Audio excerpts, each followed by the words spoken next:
Shalom, shalom. Estamos aqui de volta no canal da congregação Mahanaim. Eu sou a Moran Hayá.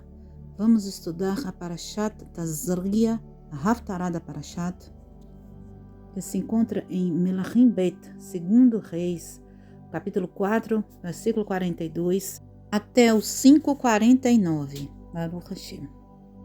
Primeira parte conta uma história, que é o capítulo 4, o finalzinho, e no capítulo 5 tem uma outra história. Vamos entrar numa história diferente.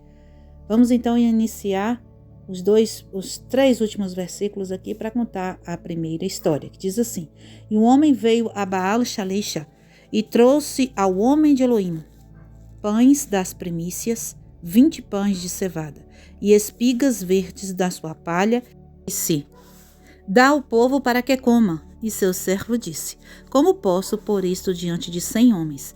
E ele disse: Dá ao povo para que coma, porque assim diz Adonai: comerão e sobrará. E pôs diante deles, e comeram e sobrou, conforme a palavra do Eterno. Baruch Hashem. Vemos aqui a manifestação de uma multiplicação de pães, assim como ocorreu ali na Brit Hadashah com Mashiach.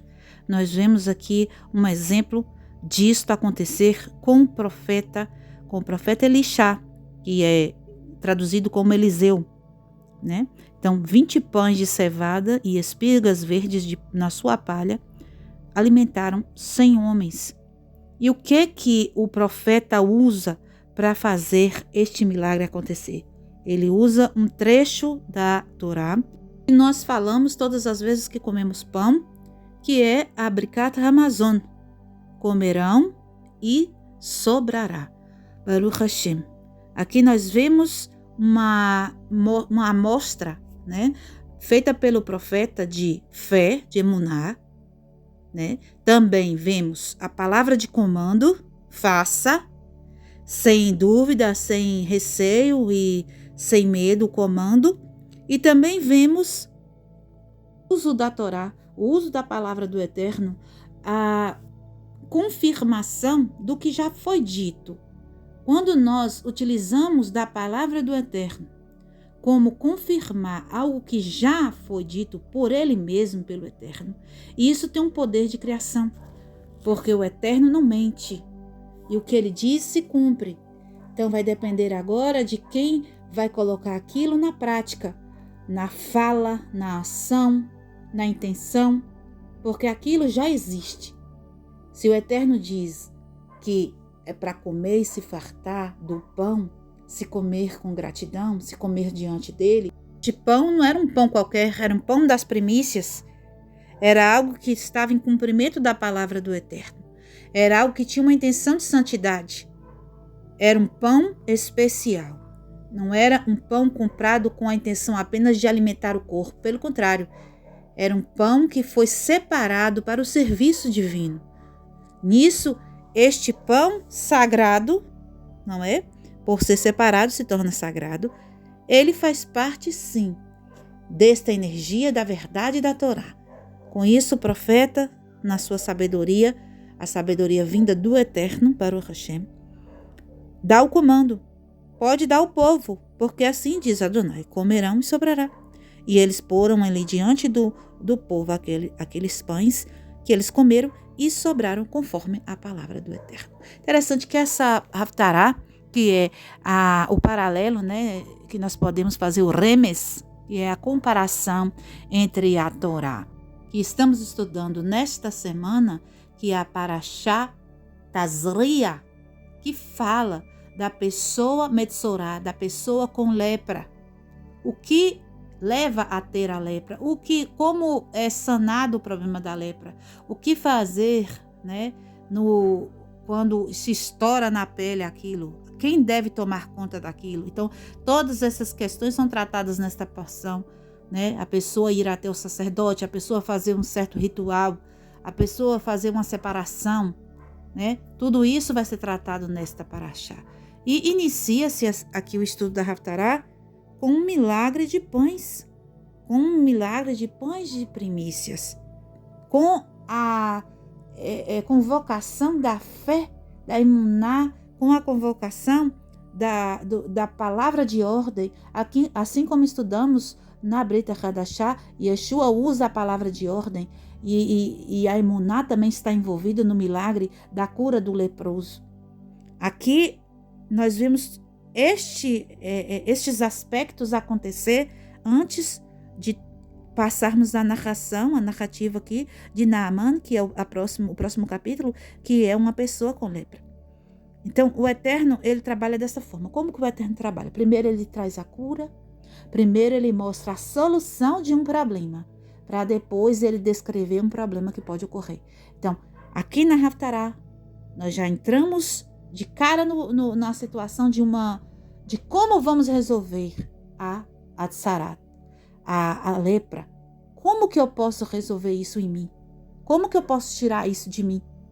Através da emuná, da confiança e fidelidade no Eterno, na palavra do Eterno, na Torá do Eterno, e saber que o Eterno pode fazer o milagre, ou seja, aquilo que parece aos olhos ser impossível. 20 pães para alimentar 100 pessoas é possível diante da palavra do Eterno se cumprir.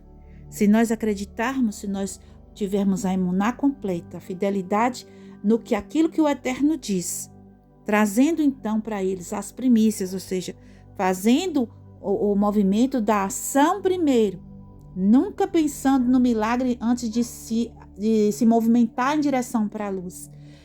O problema é que geralmente as pessoas procuram milagre de mãos vazias. De mãos vazias procuram apenas receber.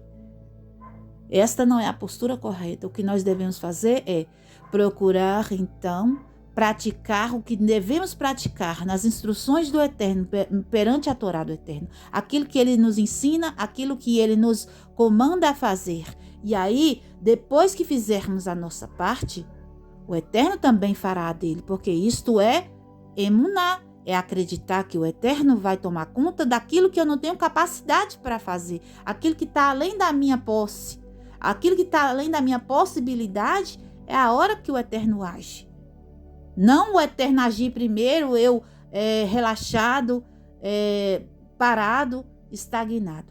Então, primeiro eu passo a minha parte, eu começo a ação, né, de colocar em prática a Torá do Eterno, pois aqui está dizendo que a pessoa trouxe o pão da primícia. Ou seja, primeiro a pessoa cumpre o mandamento e depois chegou a vez de Deus, porque o Elohim, que é o que manifestou toda a criação, a partir de Biná, de Briá, do mundo da criação, o aspecto do Eterno que criou todas as coisas, é o aspecto de Elohim. E Elohim, ele está se mostrando hoje na fisicalidade, na natureza. Como que a natureza se comporta? Para que nasça do chão da terra uma árvore frutífera, eu tenho que plantar aquela semente, eu tenho que cultivar, eu tenho que cuidar, eu tenho que regar, para que dali surja então o alimento. Não é assim? Para poder regar a terra naturalmente, vem a chuva, da chuva vem então a rega natural da terra. O sol, ele vai se manifestar e no sol vai fazer as plantas também respirarem, fazerem assim seus processos, né? E ali vai haver o quê? A exuberância de toda a vida.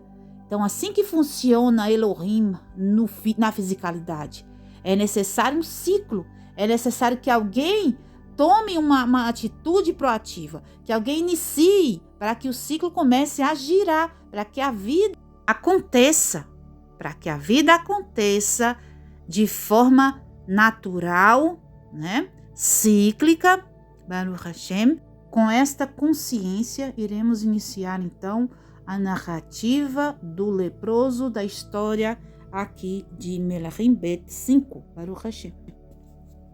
E Naamã, o chefe do exército do rei de Aram, era um grande homem diante do seu senhor e muito respeitado, porque por ele o Eterno dera salvação a Aram. E o homem era valente, porém leproso. Tsaraat, que é traduzido como lepra, mas nós sabemos que não é a lepra hanseníase que hoje temos a capacidade de saber pela ciência este tipo de doença de pele. Não era isso. Atzarat era algo espiritual da alma, a doença literalmente da alma que saía para fora no corpo das pessoas. Interessante que toda doença, a origem dela é a alma. Não tem uma outra origem que não seja a alma, porque o corpo nada mais é do que a roupa da alma.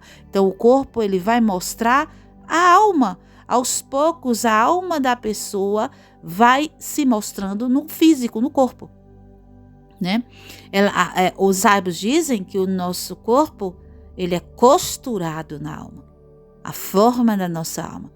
Então, por que somente a Atzarat aparecia no corpo? Porque outras doenças da alma não apareciam no corpo? Apareciam, né? Como eu disse para vocês, todas as doenças que aparecem no nosso corpo provêm da alma. Contudo, a Atzarat, ela era muito mais agressiva no sentido de as outras doenças, vamos dizer assim, a maior parte delas não causavam uma impureza a ponto de que as pessoas precisavam ficar afastadas da sociedade, né? Existem vários tipos de doença que a pessoa pode conviver, afasta um pouco, mas não precisa afastar totalmente, não precisa tirar da cidade, né? Não é uma situação de isolamento total como a Atzarat. Daí a gente vê que a Atzarat é algo muito grave, né? E de onde provém a Atzarat? A Atzarat provém do mau uso da língua. Nós bem soubéssemos, deveríamos começar a vigiar com muito mais cautela as palavras que colocamos para fora de nossas bocas. Então este homem, né? Ele é dito aqui que ele era alguém de confiança, um chefe do exército do rei de Aram, né? Esse homem, ele em seu cargo de ser alguém muito destaque, que era, né? Aqui dizendo o texto ser muito respeitado, alguém que havia honra no cargo que tinha, porque fez grandes coisas em seu país. Por baixo daquela capa de grande homem, existia a sujeira da lepra. Então, aqui mostra que esta doença, ela não existia apenas no país de Israel, mas ela existia no mundo inteiro, no momento, né, no tempo que o templo existia. Quando o templo sagrado existia, a força espiritual que era implantada neste mundo era muito grande, porque a presença Shekinah, ela tinha um local onde ela pousava literalmente na terra. Isso fazia com que a sombra também aumentasse. Então, tudo que era ruim, aquilo também em proporções que existia a luz do eterno no mundo físico, existia também. E a Atzarat, ela se mostrava, né, por conta disso, porque a santidade do eterno, da Shekinah, estava no mundo físico, né? Então, o que era averso à luz, a sombra, também aparecia com mais proporção. Então, esse homem, ele tinha uma moça, uma menina, que foi raptada de Israel. Ele tinha uma escrava hebreia na casa dele. E essa moça, falando com sua senhora, fala que ele poderia ser curado se ele morasse, né, na terra de Israel, porque lá tinha profeta do Eterno que podia curar ele. A gente vê a diferença do povo do Eterno. O povo do Eterno, ele não é vingativo, né? Essa moça era uma escrava e mesmo assim ela procurou ajudar o seu dono, né? O seu amo. Ela não queria o mal do seu dono, mas ela quis o bem dele. Baruch Hashem. E assim, ele falou com o rei, que tinha essa possibilidade de ser curado. O rei deu-lhe roupas, né? Que na época, roupa, como eu já falei para vocês aqui no canal, roupa era riqueza, né? Era muito difícil fazer um tecido grande que dava para fazer uma roupa. Então, às vezes a pessoa tinha uma roupa por ano. Então, roupas, levou moedas também de prata, talentos, né? Que era a quantidade de dinheiro da época. E foi para Israel buscar o profeta. O rei enviou ele ao rei de Israel, porque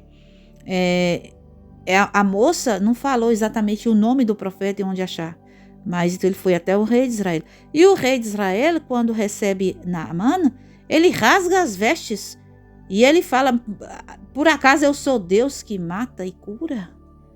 Então, porque o rei se amedrontou.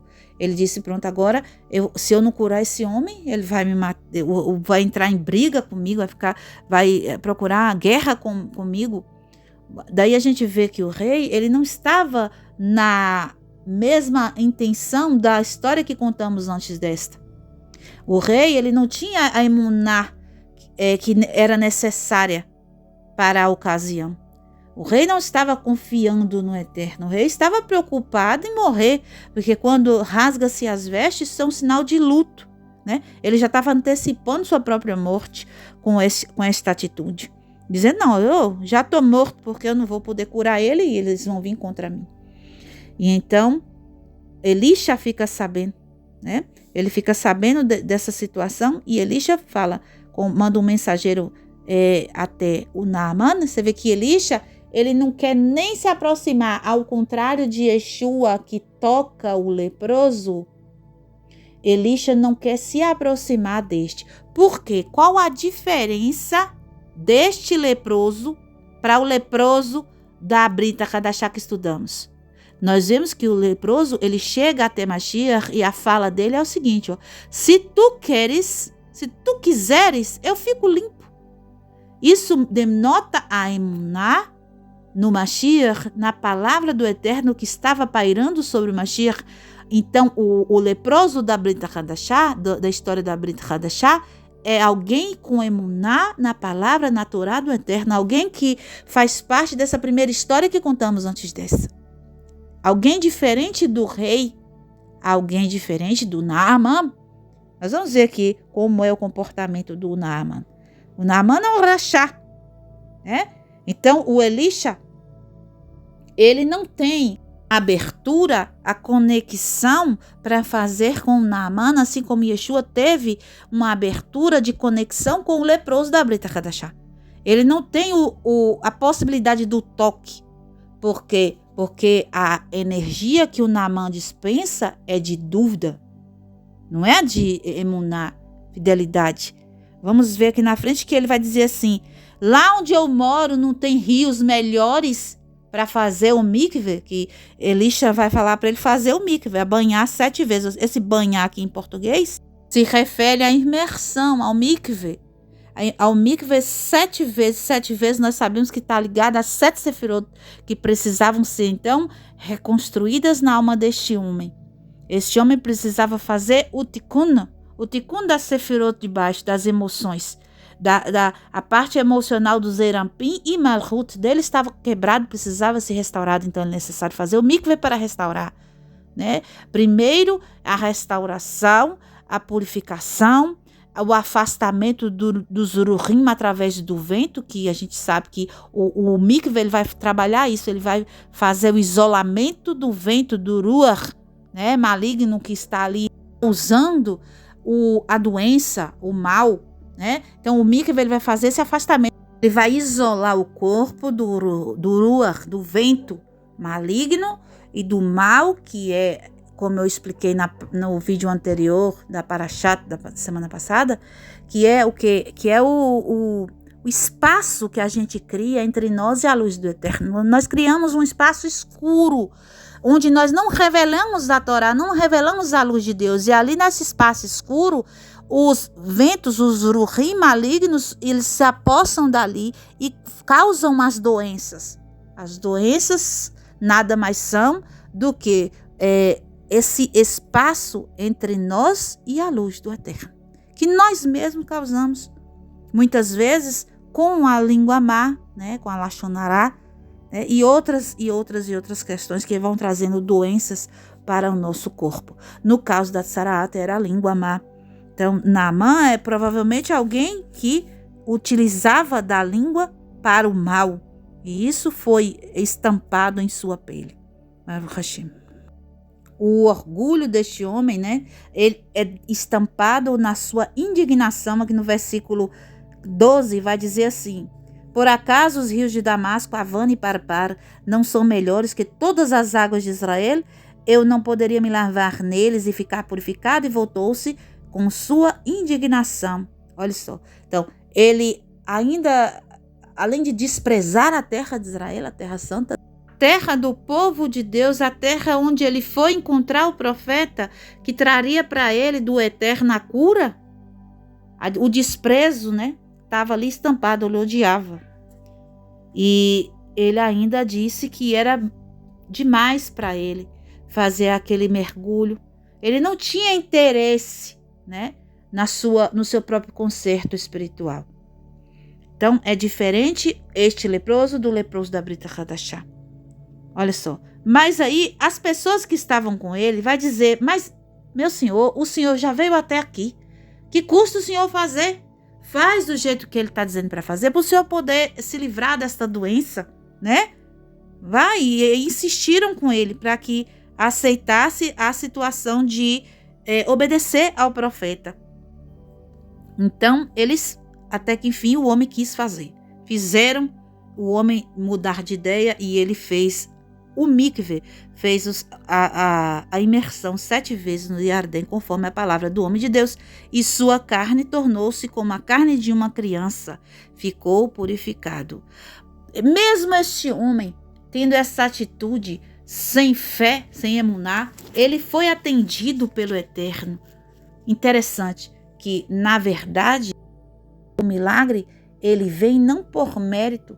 Então, a gente tem que entender que milagre não vem por mérito. Quando o mar se abriu, o povo passou, o povo ali, os nossos sábios dizem que tinha gente que estava agarrada a ídolos, a bonecos, né, estátuas de ídolos, com medo do mar e segurando ali, rezando para o boneco. Esse tipo de coisa aconteceu. Então, o milagre não depende do que eu ou você que está pedindo o milagre tem de mérito. O milagre acontece porque simplesmente o Eterno deseja fazer e cumpre sua palavra quando quer fazer, não por quem ele está fazendo, mas porque tem um objetivo maior por trás. Tipo, hoje nós conhecemos essa história e aprendemos com ela. O Eterno já tinha esse e outros objetivos com a cura deste homem, né? Não apenas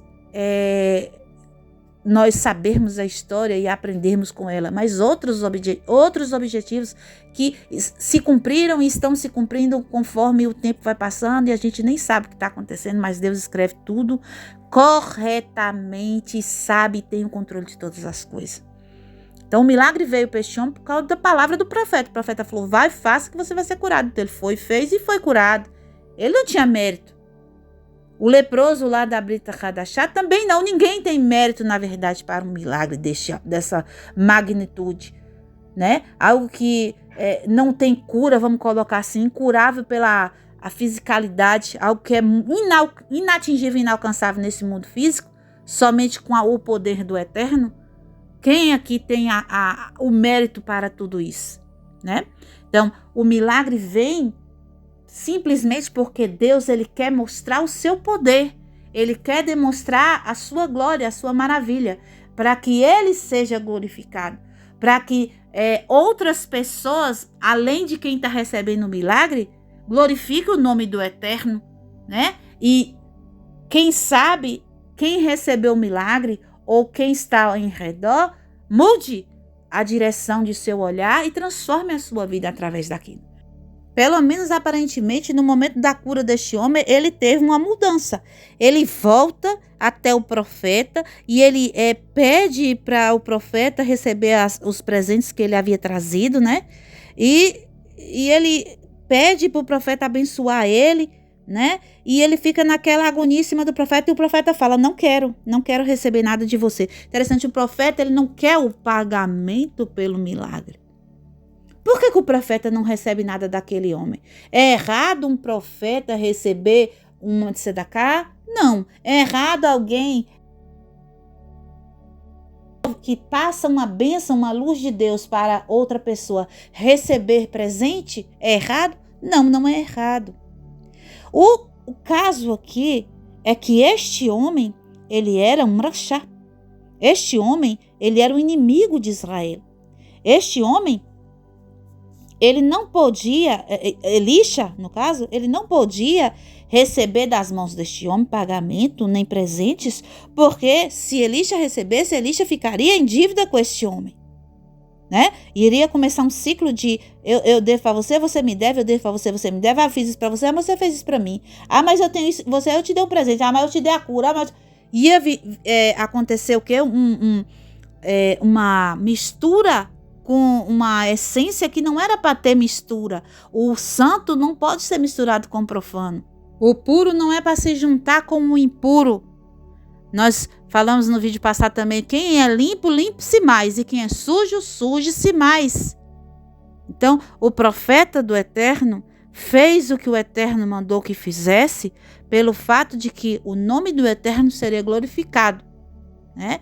Esse homem saiu de lá com uma promessa da boca de uma criança, de que se ele encontrasse com o profeta, seria curado. O Eterno, ele fez com que aquela palavra daquela menina se cumprisse como verdade, para que seu nome fosse glorificado.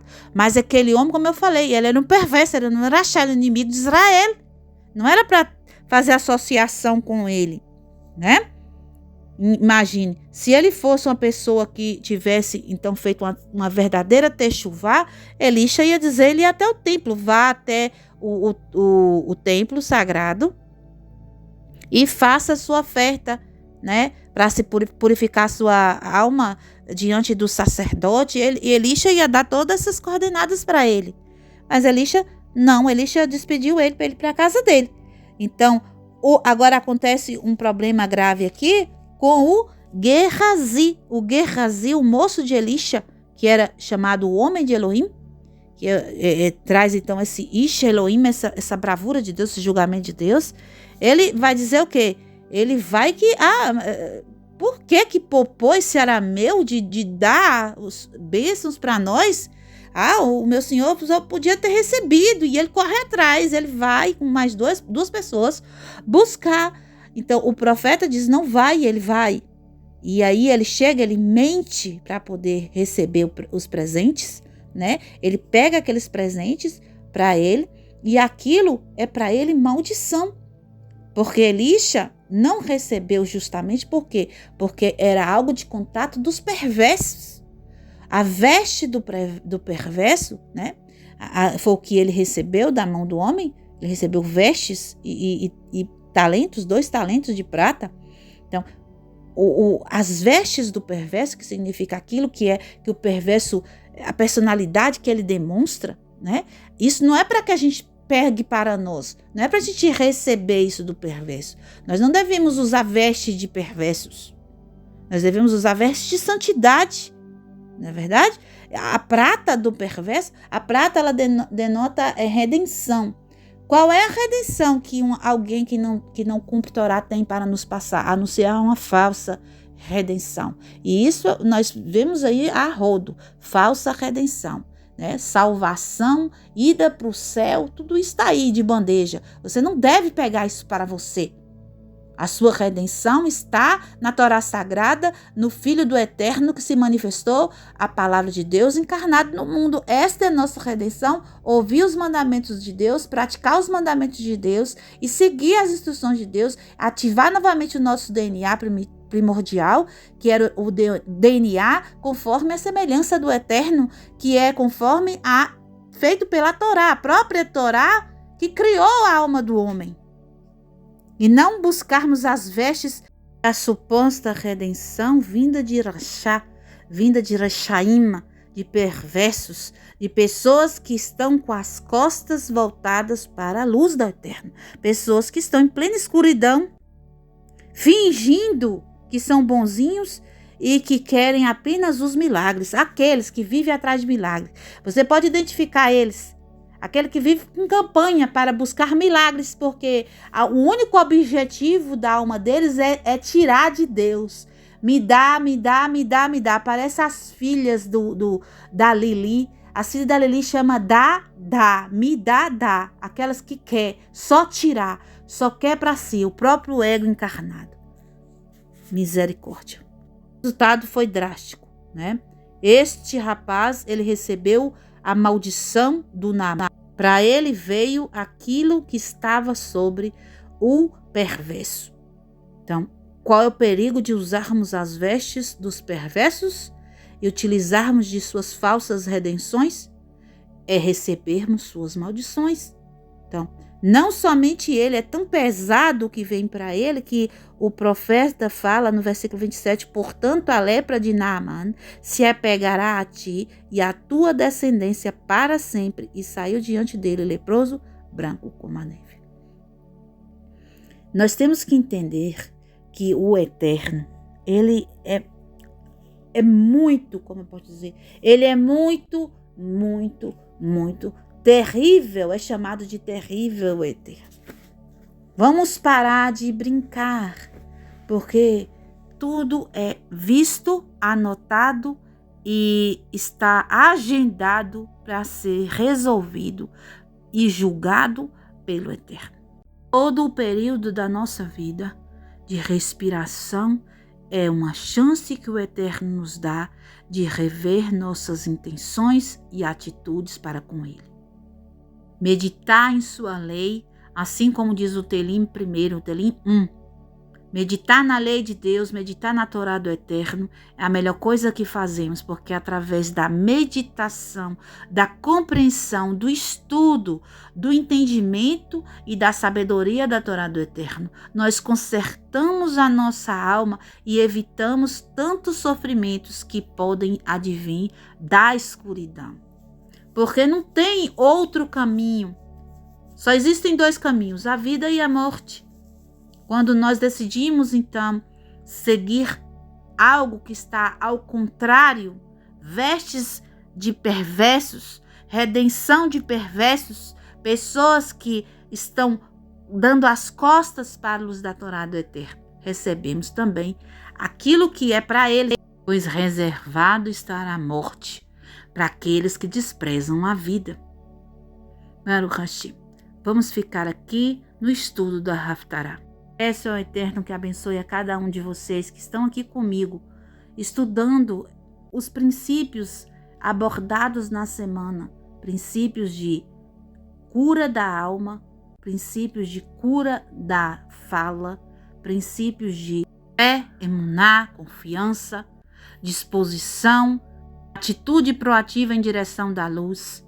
Baruch Hashem, tudo isso. Que o Eterno abençoe a todos. Compartilhe esse vídeo, curta esse vídeo, inscreva-se no canal, ajude-nos a levar a luz da Torá a mais pessoas e você também receberá méritos, participará conosco da grande obra que é ensinar de volta o caminho para as pessoas que se perderam, para Israel que está perdido entre as nações. Baruch Hashem, Shalom Shalom, Lehitraut, Kol Hatovim Lekulam.